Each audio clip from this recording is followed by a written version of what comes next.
오늘 하나님께서 우리에게 주시는 말씀은 고린도전서 15장 57절에서 58절의 말씀입니다. 고린도전서 15장 57절 말씀부터 봉독하도록 하겠습니다. 하나님의 말씀을 경청하십시오. 우리 주 예수 그리스도로 말미암아 우리에게 승리를 주시는 하나님께 감사하노니, 그러므로 내 사랑하는 형제들아, 견실하며 흔들리지 말고 항상 주의 일에 더욱 힘쓰는 자들이 되라. 이는 너희 수고가 주 안에서 헛되지 않은 줄 알미라. 아멘. 이것은 우리 주님의 말씀입니다. 여러분, 혹시 계망초라고 하는 이름의 들꽃을 아시는지요? 6월부터 피어나서 10월 말까지 우리 온 산하를 뒤덮는 들풀입니다. 사진을 보시면 저게 계망초구나, 모르는 분들도 인식하실 수 있을 것입니다. 계망초는 아시는 것처럼 북아메리카 원산지가 북아메리카였습니다. 우리나라에 들어온 것은 1900년대 초였지요. 일본 제국주의자들이 우리나라의 여러 가지 식량과 강물들을 침탈해 가기 위해서 이 땅의 각곳에 철도를 개설을 했습니다. 그때 이 철로를 놓는 그 나무를 가리켜서 침목이라고 하지 않습니까? 이 침목을 일본에서부터 들여올 때 거기에 씨앗이 묻어서 들어온 것으로 알려집니다. 1910년에 한일 병탄이 일어나고 나라를 빼앗겼는데 갑자기 보지 못하던 들풀이 이곳저곳에서 피어나기 시작합니다. 나라를 망하게 한 풀, 그래서 사람들은 망국초라고 하는 무시무시한 이름을 붙였습니다. 근데 발음이 좀 어렵잖아요. 그래서 발음하기 편하게 망초 이렇게 붙였습니다. 그러다가 여기저기서 피어나는 무엇보다도 못하다라고 하는 접두어죠. 이 접두어를 붙여서 계망초 이렇게 이름을 붙였습니다. 이름은 별로 그렇게 좋지 않지만 영어 이름은 굉장히 아름답습니다. 데이지 플리베인 이라든지 스위스 케이비어스, 아름다운 이름들입니다. 아름다운 은잔디 이런 뜻이죠. 화이트 스톱도 예쁜 이름인 것 같습니다. 지난 주간에 자전거로 한강변을 달리는 동안에 초록을 배경으로 흰 꽃이 거의 한 20여 킬로 계속해서 펼쳐 있는 것을 보면서 갑자기 시상이 떠올라서 이렇게 시로 좀 정리를 해보았습니다. 힘차게 아침 한강변 따라 자전거를 페달 밟아 50여 리길, 하얀 얼굴로 오늘도 변함없이 그 먼 길 끊어짐 없이 길가에 서서 반갑게 인사하는 작은 풀, 나라 망하게 한 풀이라 하여 그 하늘 담아 망국초, 편리함 따라 망초, 뽑아도 생겨나는 그 귀찮은 존재 앞에서 무엇보다 못하다는 뜻 담긴 글자 머리에 붙여 계망초. 나라 망하게 한 꽃이 뭐가 예쁠까? 눈길 한번 주지 않는 사람들에게 아픔 서린 이 땅을 지키며 거친 사나이에서 끈질기게 생명을 이어온 꽃, 오늘도 변함없이 살가운 미소로 인사해 오네. 초록 세상에 새하얀 얼굴 들고 달리고 달려도 이어지는 그 길에 어김없이 오늘도 피어나 인사하는 작은 꽃, 내 안의 아름다움도 보아달라고. 오늘 여름 열기 덮이는 이 땅 사나 지키며 삶에 지친 이들에게 작은 얼굴 내밀고 오늘도 말을 걸어오는 꽃, 나도 살고 있으니 너도 살아. 당신 자리 힘차게 지키며 작은 것도 소중히 여기며 너도 살아. 아무도 눈길 주지 않아도 오명을 뒤집어 씌워도 상관치 않고 어김없이 피어나 그 자리를 지키고 있는 계망초. 그 아름다움을 유한진 시인은 이렇게 노래합니다. 값비싼 화초는 사람이 키우고 값없는 들꽃은 하나님이 키우시는 것을, 그래서 들꽃 향기는 하늘의 향기인 것을, 그래서 하늘의 눈금과 땅의 눈금은 언제나 다르고 달라야 한다는 것도 들꽃 언덕에서 알았다. 초대교회는 들꽃 언덕에서 자라는 잡풀처럼 들풀처럼 그렇게 아무의 눈길도 끌지 못하는 존재들이었습니다. 그러다가 짓밟히면 죽임을 당했고, 그러다 어려워지면 잠시 동안 모이지 못하고 숨죽여가면서 끼리끼리 몇 사람들 함께 모여서 숨죽이고 예배를 드렸습니다.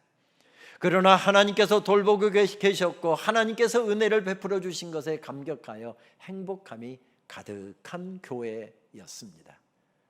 고린도 교회도 마찬가지였습니다. 정말 타락한 도시에 세워져서 힘차게 주님을 섬겼고 그 행복함을 만끽하면서 시작되었던 교회였습니다. 당시 고린도는 아가야 주였죠. 아가야의 정치, 무역, 공업, 예술의 중심지였습니다. 그러다 보니 자연히 물질적인 풍요를 누렸고 부유하게 살아가는 도시였습니다. 부유해진다는 것은 참 좋은 것이지만 우리나라도 지금 마찬가지로 영적인 위기 가운데 빠져 있는데요. 가난하고 배고플 때는 그렇게 하나님 의지하고 신실하게 찾다가 잘 먹고 잘 살게 되면서 퇴폐 문화들이 얼마나 이 도시에도 넘실거리고 있는지 모릅니다. 부유하게 되면서 고린도도 성적인 부도덕과 술 취함과 사치와 방탕에 사로잡혀 있었던 타락한 도시였습니다. 이런 도시에 세워진 교회가 복음으로 도시를 새롭게 하겠다고 몸부림치다가 어느 순간에 행복함이 사라져버리고 감격이 사라져버리면서 문제가 생겨나게 되었습니다. 교회는 내적으로 교회 구성원들끼리 알력이 일어나면서 분파와 파당을 짓기 시작했고요. 부자와 가난한 사람들, 배운 사람들과 그렇지 못한 사람들 사이에 갈등도 심각했습니다.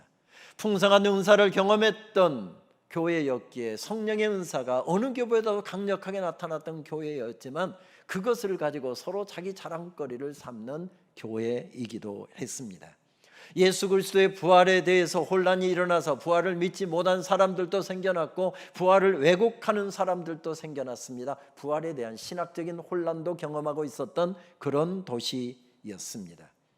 AD 54년경에 에베소에서 기록된 고린도전서는 이렇게 영적 위기에 서 있는 교회를 깨우고 바로 세우기 원하시는 하나님의 마음을 담아서 바울이 시린 가슴으로 전한 말씀이 바로 고린도전서고 후서입니다. 오늘 읽은 본문의 말씀은 고린도전서의 결론이자 그리고 15장 부활장으로 알려져 있는 부활에 대해서 혼동하고 있는 사람들에게 분명하게 결론을 그 부활에 대해서 증거한 다음에 결론처럼 내린 말씀이 오늘 읽은 본문의 말씀입니다. 이야기의 말씀의 내용은 이런 내용이죠. 내 사랑하는 형제들아, 너희들이 좋아서 추구하고 있는 세상적인 모든 것들은 다 썩어지고 지나갈 것들이란다. 내가 대단하다, 누가 대단하다, 내가 잘났다, 네가 잘났다, 내가 더 잘 산다, 네가 더 잘 산다, 내가 더 대단하다, 내가 더 대단하다 분명하게 말하는데 혈과 육은 하나님의 나라를 유업으로 받지 못하고 다 썩어질 것들이란다. 이것이 중심적인 15장의 메시지입니다. 무슨 말씀이죠? 썩을 것이 있고 썩지 않을 것, 영원한 것이 있답니다. 그러니 교회가 성도들이 썩을 것에 너무 마음을 두게 되면 교회는 영적으로 약화될 수밖에 없고 신앙적으로 왜곡될 수밖에 없다라고 하는 사실을 강조하고 있습니다. 그것에 사로잡혀 살아가게 되면 교회는 영적인 위기 앞에 설 수밖에 없다는 말씀입니다. 이 세상 것은 다 헛된 것이다라고 하는 허무주의를 이야기한 것이 아닙니다. 내세를 바라보면서 천국을 바라보면서 살아야 된다, 내세주의를 이야기한 것도 아닙니다. 영적인 것과 육적인 것 이원론을 이야기한 것도 아닙니다. 주님의 피로 값주고 산 하나님의 백성들은 어떤 가치관을 가지고 살아야 될지, 이 하나님의 백성들이 모여서 주님 섬기기 위해서 주님 복음 사역을 감당하기 위해서 모여있는 교회가 어떤 것을 추구하고 어떤 가치관을 가지고 살아가야 될지에 대해서 말씀하신 내용입니다. 그렇습니다. 썩을 것이 있고 썩지 않을 것이 있답니다. 지난 4월달에 미국의 휘튼 대학교 총장이 저희 장신대를 방문해서 학교 채플에서 설교도 하고 점심을 함께 하면서 이런저런 이야기를 나눈 적이 있습니다. 아시는 것처럼 휘튼 대학은 기독교 명문으로서 빌리그램과 같은 유수한 기독교 지도자들을 참 많이 배출한 학교입니다. 규모는 저희 장신대하고 비슷하거나 약간 숫자가 더 많은 그런 학교입니다. 점심 식사를 함께 하면서 이런저런 이야기를 나누면서 매일 체프를 드리는 장신대가 굉장히 부럽다. 그날따라 합심 기도를 하는데 학생들 기도가 뜨거웠고 찬양이 뜨거웠거든요. 그렇게 뜨겁게 찬양하고 기도하는 학생들이 참 부럽다면서 언젠가 히튼 대학에서 와서도 우리 학교 체플에서도 설교를 한번 좀 해달라고 저를 초청을 했습니다. 그러면서 저에게 묻더군요. 혹시 저희 대학에 방문한 적이 있느냐고 했습니다. 그래서 오랫동안 잊어버리고 있었던 그분과 대화를 하다가 한 기억이 떠올랐습니다. 저는 한 20여 년 전 가족들과 함께 미국 중부를 여행하다가 계획이 없었던 시카고를 들리기로 했습니다. 시카고를 들리면 4시간, 5시간이 더 걸려 삥 돌아서 가야 되는데도 불구하고 시카고에 들렸던 이유는 히튼 대학을 방문하기 위해서였습니다. 학교의 아름다운 건물과 멋진 잘 가꾸어진 잔디밭과 이런 캠퍼스를 보기 위해서 간 것이 아니었고 한 선교사의 자료가 그 도서관에 잘 아카이브로 보관이 되어 있어서 그것을 좀 조사하기 위해서 간 걸음이었습니다. 자료를 찾아 읽으면서 전율이 일어났습니다. 아이들하고 아내는 밖에서 잔디밭에서 좀 기다리려고 하면서 도서관에 들어가서 한 4-5시간 자료를 서치하는 가운데 1956년 1월 달에 남미의 에콰도르 숲에서 원주민들이 쏜 독침을 맞고 친구들과 함께 선교를 가기 위해서 그곳에 답사를 갔다가 세상을 떠난 짐 엘리엇 선교사 자료를 찾아보기 위한 것이었습니다. 짐 엘리엇 선교사는 히튼 칼리지를 졸업한 분이었습니다. 마이크로 PC로 보관된 그분의 일기를 찾아 읽어 내려가던 중에 숨을 먹게 하는 구절을 발견하고 정말 한참을 그 구절을 다시 옮겨 쓰면서 전율을 느꼈던 그런 기억이었습니다. 일기 내용은 이런 내용이었습니다. 10월 28일 천국의 큰 축복 가운데 하나는 이 땅에서 천국을 음미할 수 있다는 것이다. 그것이 에베소서의 진리이다. 영원히 놓쳐서는 안 되는 그것을 붙잡기 위하여 영원히 붙잡을 수 없는 그것을 잠시 내려놓는 사람은 결코 어리석은 사람이 아니다. 영원히 붙잡을 수 없는 그것.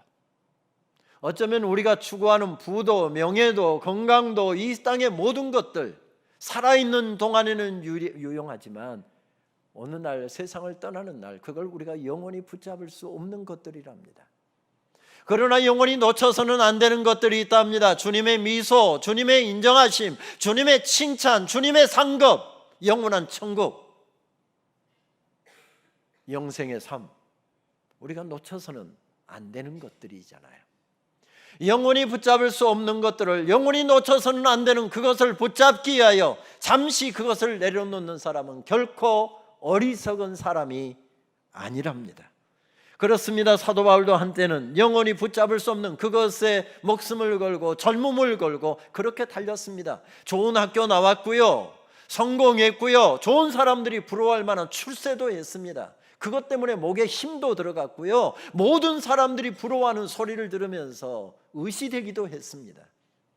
그런데 다메섹 도상에서 예수 그리스도를 만나고 난 다음에 그것들은 영원히 붙잡을 수 없는 썩을 것이라고 하는 사실을 발견하면서 영원히 놓쳐서는 안 되는 그것을 붙잡고 평생을 달리지 않습니까?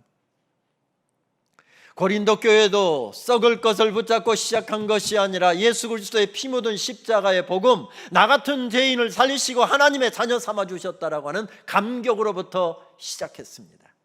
그런데 언제부턴가 세상의 문화가, 그 타락한 도시의 문화가 교회로 들어오면서 교회는 자기 자랑질과 자기 잘난 맛을 드러내는 재미로 모이고 있었고 함께 그렇게 살아가고 있었습니다.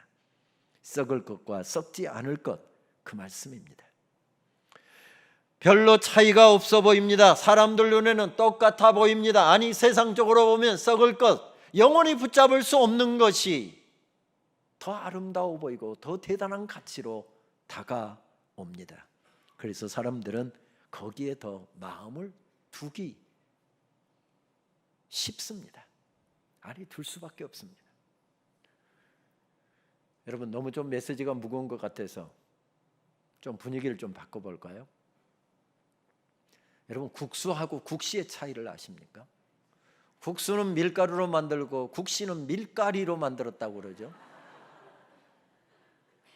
그럼 밀가루와 밀가리의 차이를 아십니까? 밀가루는 봉지에 담겼고 밀가리는 봉다리에 담겼고. 그럼 봉지와 봉다리의 차이를 알고 계십니까? 봉지는 가게에서 팔고 봉다리는 전방에서 팔고. 그럼 가게와 전방의 차이도 나겠죠? 가게에는 아주머니가 지키고 있고 전방에는 아지매가 지키고 있고. 그럼 아주머니하고 아지매 차이는 뭘까요? 아주머니는 아기를 업고 있고 아지매는 얼라를 업고 있고. 그럼 아기와 얼라의 차이는 뭘까요? 아기는 누워서 곤히 자고 있고 얼라는 디비져 자고 있고. 똑같은 말입니다. 누가 웃자고 만든 이야기일 겁니다. 별로 감동이 안 된 사람들은 경상도 사람들이 아닙니다. 똑같은 말입니다. 썩을 것과 썩지 않을 것 똑같아 보입니다. 세상 사람들 똑같게 여기면서 살아갑니다. 그러나 적어도 그리스도인들은 썩을 것과 썩지 않을 것의 차이를 아는 사람들입니다. 100만인이 가도 100만인이 선호하는 썩을 것이라 할지라도 나 혼자서 그것을 내려놓고 혼자서 걸어갈 수 있는 것, 그것이 바로 신앙생활입니다. 아니, 100만인이 가지 않는다 할지라도, 아무도 가지 않는다 할지라도 나 혼자서 당당하게 그 길을 걸어갈 수 있는 것, 이것이 바로 신앙생활입니다. 적어도 그리스도인들은 그 차이를 아는 사람들이고, 신앙인으로 산다는 것은 그 차이를 따라서 산다는 이야기지요. 그 삶이 저절로 사라질 수 있을까요? 이 땅이 전부라고 생각하는 사람은 절대 그렇게 못 살아갑니다. 영원한 천국이 있는 사람, 이 땅의 삶이 전부가 아니라 영원한 천국이 예비되어 있다고 하는 사람.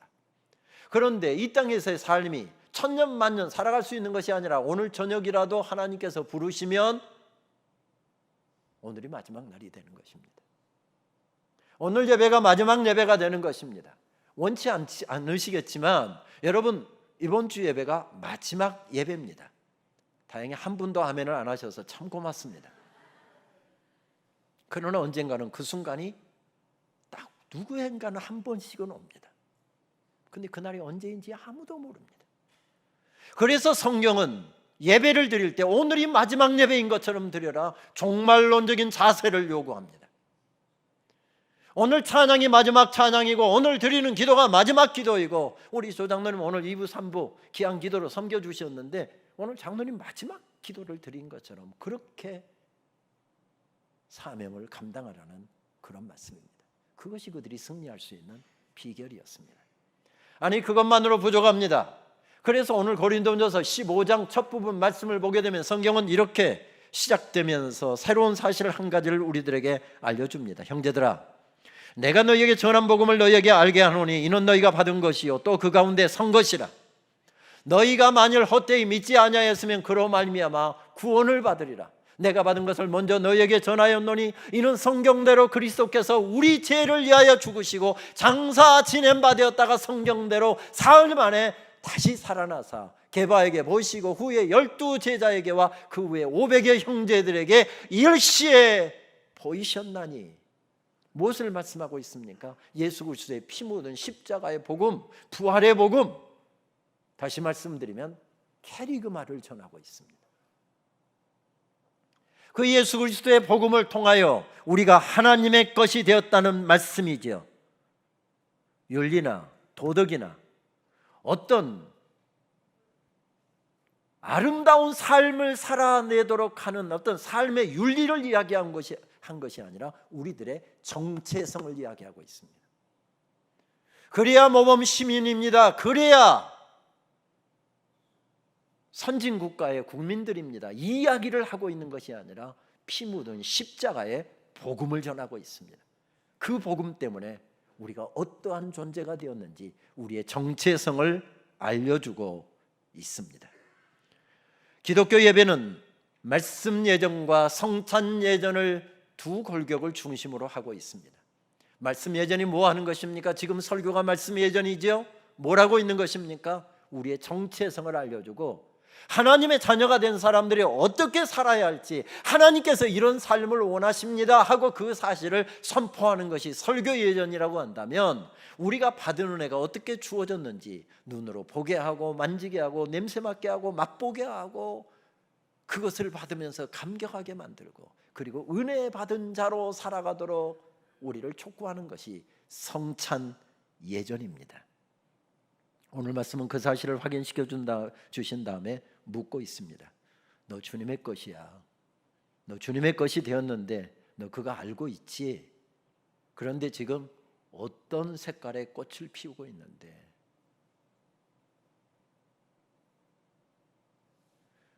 사람들이 알아주지 않는다고 세상적으로 그렇게 대단한 것이 아니기 때문에 너 신앙생활 대충 하고 아무렇게나 하고 세상적인 것 얻기 위해서 신앙도 도구화하고 있지 않는지, 그것을 지금 묻고 계시는 겁니다. 너 그리스도인답게 살고 있는 거지? 그리스도인답게 돈 벌고 있는 거지? 그리스도인답게 돈 쓰고 있는 거지? 지금 이것을 우리들에게 묻고 있는 것입니다. 정체성과 그것에 맞는 삶을 요구하는 말씀이지요. 반칠한 시인은 그의 시 가운데서 이 두 가지를, 정체성과 그 정체성에 걸맞게 사는 삶을 어쩌면 이렇게 아름답게 풀어낼까 하는 생각이 드는 시가 한 편이 있더군요. 경복궁 맞은편 육군병원에 울타리로 넝쿨 장미를 심어 놓았습니다. 조경사의 실수일까요? 장난일까요? 붉고 탐스런 넝쿨 장미가 만발한 5월, 그 틈에 수줍게 내민 작고 흰 입술들을 보고서야 그중 한 포기가 찔레인 줄을 알았습니다. 그토록 오랜 세월 얼크러설크러졌으면 슬쩍 붉은 듯 흰 듯 잡종 장미를 내밀 법도 하건만 틀림없이 제가 피워야 할 빛깔을 기억하고 있습니다. 꽃잎은 진지 오래되었지만 찔레 넝쿨 가시가 아프게 살을 파고듭니다. 여럿 중에 너 홀로 빛깔이 달라도 너는 내 말을 할 수 있겠느냐고, 너 지금 하고 있느냐고. 화려한 장미들 틈바구니에 많은 사람들 붉은 장미 앞으로 가서 사진 찍고 모든 시선이 그것이 집중돼도 자기에게 아무도 아는 척도 하지 않아도 찔레는 흰 색깔로 당당하게 매년마다 꽃을 피워내더랍니다. 찔레가 대단해서일까요? 아닙니다. 하나님께서 내게 이 정체성을 심어주었기 때문에 그렇습니다. 그 정체성에 따른 삶을 지금 살아내고 있는 이야기지요. 여럿 중에 색깔이 달라도 너는 그리스도인으로서 너만의 색깔로 설 수 있겠니? 너 지금 서고 있니? 너는 지금 무슨 색깔의 꽃을 피우고 있는 거니? 그걸 묻고 있습니다. 고린도 교회 문제가 무엇이었습니까? 세상 사람들 싸우니까 똑같이 싸우고, 세상 사람들 분당지어서 친한 사람, 가까운 사람, 나하고 혈연이 같고 지연이 같고 학연이 같은 사람들 서로 패거리해서 그렇게 살아가고 있으니까 우리도 그렇게 똑같이 하고, 그것이 교회를 약화시키는 위기였다는 것입니다. 고린도 교회의 이기는, 아니 교회의 이기는 세상과 똑같이 살아가는 데서, 자기 색깔을 잃어버린 데서 시작되었습니다. 이것은 고린도 교회 문제만이 아니라 오늘 우리 교단의 문제이고 오늘 한국 교회의 문제입니다. 너는 예수 그리스도의 생명을 대가로 지급하고 주님의 것이 되었다. 그것을 고백하는 너는 지금 어떻게 살고 있느냐? 이렇게 물으시면서 주님 이렇게 말씀을 이어가십니다.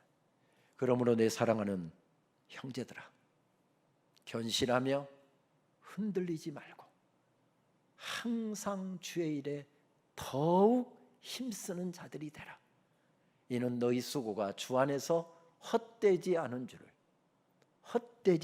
줄을 알미니라. 이 믿음 위에 더욱 견고하게 살합니다.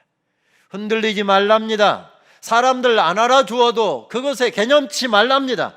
그리고 주의 일에 더욱 힘쓰는 자들이 되랍니다. 더 영원한 것에 마음 두고 살랍니다. 주님이 기뻐하시는 그것을 붙들고 그것에 남은 인생 모든 총력을 기울이고 그 삶을 살아내랍니다. 제가 섬기고 있는 장로회 신학대학교 본관에는 1907년에 졸업한 저희 학교 1회 졸업생 사진이 걸려 있습니다. 1회 졸업생들 이름하여 한석진, 이기풍, 길선주, 송인서, 방기창, 서경조, 양전백 7분의 목사님입니다. 우리 교단의 최초의 목사님 7분이자 한국교회 최초의 목사님 7분이었습니다. 어려운 시대의 교회를 가슴에 품고 생명을 걸고 사역한 믿음의 영웅들입니다. 한국교회 부흥을 주도한 분들이지요. 이분들이 있었기에 오늘의 한국교회가 있다고 해도 과언이 아닐 정도로 모두가 중요한 역할을 감당했습니다. 그러다가 어떤 분들은 순교를 당하기도 했습니다. 이기풍 목사님 같은 경우가 신사참배 반대하다가 맞아서 고문을 당해서 결국 세상을 떠났습니다. 한강이 강원도 태백의 검령소에서부터 발원하여 수천리 길을 달려서 오늘 서울을 관통하고 우리 염려동 앞으로도 흘러가고 있는 것처럼 이들로부터 발원한 한국교의 영적인 강물이 지금 오늘 우리 앞에서까지 흘러가고 있습니다. 평양에서 시작하여 1907년에 일기 졸업생을 배출했고 그리고 1948년까지 평양 땅에서 주의 종들을 양성하다가 공산주의 압박에 못 이겨서 결국 모든 건물들을 평양 땅에 다 내던져버리고 내려놓고 그리고 무작정 신앙의 자유를 찾아서 남한 땅으로 내려왔습니다. 그래서 지금 광장동에 자리를 잡고 있는데 1907년 6월 20일에 제1회 졸업생 7명을 배출했다고 한다면 지난 2월에 116기 졸업생까지 36,723명을 배출했고 동문들의 사역 지도를 쭉 만들어 보니까 현재 89개국에 흩어져서 복음의 역사를 위해서 달려가고 있습니다. 영적인 큰 강을 이루었습니다. 하지만 그들은 지금 흑백 사진으로 남아 있습니다. 이분들을 빼고서 한국교회 역사를 이야기할 수가 없을 정도로 중요한 역할을 감당했지만 그들은 흑백 사진으로 걸려있고 아무도 주목하지 않습니다. 다 바쁘게 그것을 그냥 스쳐 지나갑니다.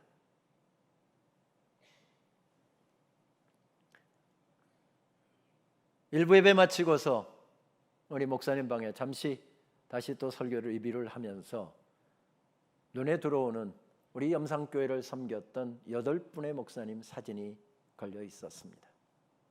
한 분을 빼고는 다 천국에 가셨고 빛바랜 흑백의 사진으로 남아 있습니다.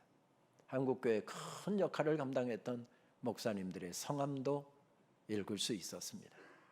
그러나 흑백의 사진으로 남아 있습니다. 젊음을 걸고 가난하고 배고프던 시절 산동네와 같은 바로 이곳에서 주님의 복음을 전하여 이 도시를 향해 달려나온 그들에게 복음을 전하게 해요. 우리 원로 장로님들, 노 권사님들 얼마나 교회를 세우기 위해서 헌신하고 자식들에게는 먹일 것 먹이지 않고 입힐 것 입히지 않으면서도 주의 교회 세우기 위해서 몸부림쳤는데 그분들은 이제 연세 드셔서 천국 가시거나 지금 생존해 계셔도 힘없는 노인으로 그렇게 예배의 자리에 나오고 계시는 빛바랜 흑백으로 남아있는 분들도 많이 있습니다. 어쩌면 젊은이들이 눈여겨보지 않을 수도 있고 사람들이 내게 박수를 보내주지 않을 수도 있지만 주님께서는 이렇게 말씀하십니다. 그러므로 내 사랑하는 형제들아 견실하며 흔들리지 말고 항상 주의 일에 더욱 힘쓰는 자들이 되라. 이는 너희 수고가 주 안에서 헛되지 않은 줄을 알매니라. 우리 여기서는 우리 아멘 한번 크게 하실까요? 아멘. 아멘입니다. 근데 이런 삶이 이를 악문다고 가능해질까요? 고백으로부터 나옵니다. 이런 삶이 그냥 손잡고 우리 다짐한다고 살아내질까요?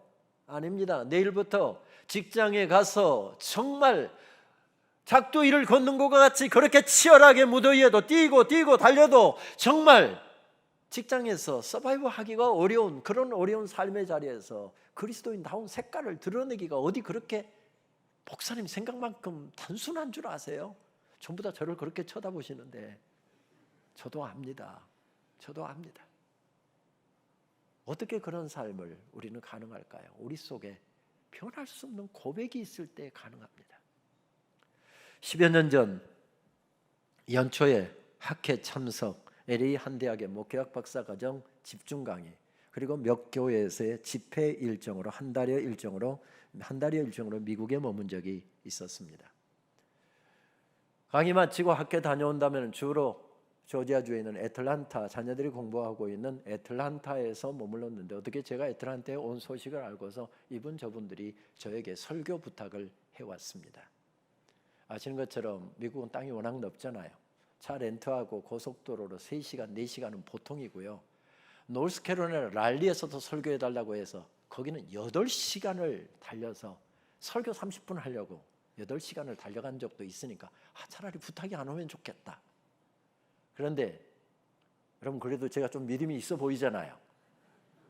이민교회 성기라고 하는 뜻이구나 하고서 부탁 오는 대로 그렇게 하겠다고 했습니다. 그런데 한 주는, 애들에게도 2주는 주말에는 다른 일정 잡지 마라, 오랜만에 우리 가족들 만났으니 가까운 데 가서 맛있는 것도 먹고 좀 우리 여행 좀 하자, 그렇게 한 주를 비워놨습니다. 근데 바로 조지아주 옆에 주죠, 엘라바마 주의 버밍햄에서 목회하는 후배 목사가 어떻게 제 소식을 듣고서 저에게 연락을 해왔습니다. 창립주일인데 와서 설교를 해달라는데, 한 주 딱 비워놓았던 그 주에 와서 설교를 해달라는 겁니다. 답이 바로 나오죠. 바로 답을 했습니다. 다른 일정 때문에 목사님 갈 수가 없습니다. 나중에 기회 되면 꼭 달려가겠습니다 라고 하고 거절하고 끝냈습니다. 근데 목사님 바로 또 답장이 왔습니다. 교수님, 만약에 그 일정이 바뀌면 꼭 저에게 다시 연락 좀 주십시오. 꼭 모시고 싶습니다. 그래서 그럴 일은 없을 겁니다 하고서 끝냈습니다. 제가 아무리 생각해도 가족들을 생각하는 참 괜찮은 가장이라는 생각이 들어서 산책하다가 아내에게 자랑을 했습니다. 여보, 버밍햄에서 설교해달라고 하는데 우리 가족들하고 놀러 가기로 한 주간이어서 저 안 간다고 그랬네. 그랬더니 평소에는 일정 좀 줄이라고 왜 오늘 살고 끝낼 것처럼 그렇게 살인적인 스케줄을 잡느냐, 좀 제발 거절 좀 해라, 그렇게 평소에 잔소리를 하더니 그 이야기를 딱 했는데 아내 반응이 이렇습니다. 목사가 가족들하고 놀러 가려고 설교해달라는데 안 가도 될까? 그 순간 저도 물론 역시 이제 톤이 약간 올라갔겠죠. 없는 것으로 하고 못 드는 것으로 하고 끝냈습니다. 그리고 또 사람이, 저도 체면이 있지, 못 간다고 했다가 또 빠르르 간다고 할 수도 없고, 그래서 없는 걸 하고 끝냈는데, 새벽에 기도를 하고 있는데 목사님의 이메일의 마지막 문장, 아내의 그 점점점 하는 그 문장, 그게 계속 기도할 때 떠올리는 겁니다. 그래서 바로 가족들하고 의논도 않고 가겠다고 이메일을 보냈습니다. 저 괜찮은 사람이죠? 4시간을 차 렌트하고 달려서 30분 설교하려고 앙봉 8시간을 달렸습니다. 그리고 설교 잘 감당하고 오면서 참 나도 괜찮은 사람이네, 뿌듯하게 찬양하면서 올라오는데 아니었습니다. 제가 그 교회에 필요해서 보낸 게 아니라 저에게 그 교회가 필요해서 보낸 것이었습니다. 예배하다가 한 찬양이 나오는데 얼마나 제 가슴을 강하게 내리치던지, 하나님 그렇습니다, 하나님 그렇습니다, 제 고백을 새롭게 했고 제 결심을 새롭게 했던 찬양이었습니다. 미국에서 사역하시는 정유성 목사님이라는 분이 교인들과 단기 선교를 갔다가 선교지에서 30년 사역하는 여자 노 선교사님이 이제 은퇴를 앞두고 있는데 30년 동안 일군 사역의 자리라는 게 초가지붕, 한국에서 보면 건물이랄 것도 없는 유치원과 초등학교 초가 뭘로 덮여져 있는 그런, 창문도 제대로 없는 그런 건물이 전부였습니다. 아무리 봐도 초라했습니다.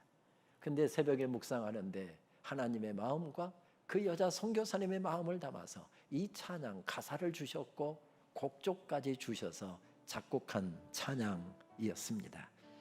큰 꿈은 없습니다. 눈물로 뿌린 씨앗들 세상을 뒤덮지 않아도 여전히 충분합니다. 2부 예배에서는 이걸 들려줬는데 오늘은 안 들려주시네요. 3부 예배 때는. 3부 예배 때가 좀 잘못 보인 모양입니다. 큰 꿈은 없습니다. 맡겨주신 영혼들, 그들을 사랑하고 섬기면 그것만으로 난 충분합니다. 그래도 한 꿈은 있습니다. 생명의 말씀을 안고 푸른 들판을 사는 이들, 그 안에 꿈을 봅니다. 한 꿈은 있습니다. 하늘 보자 버리고 낮아져 이 땅에 오신 주님,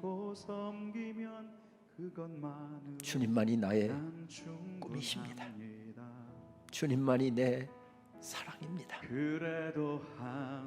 세상을 내려놓고 엎드리오니 그런 나를 사용하시는 주님만이 나의 꿈이십니다. 그 안에 꿈을 봅니다. 한 꿈은 있습니다.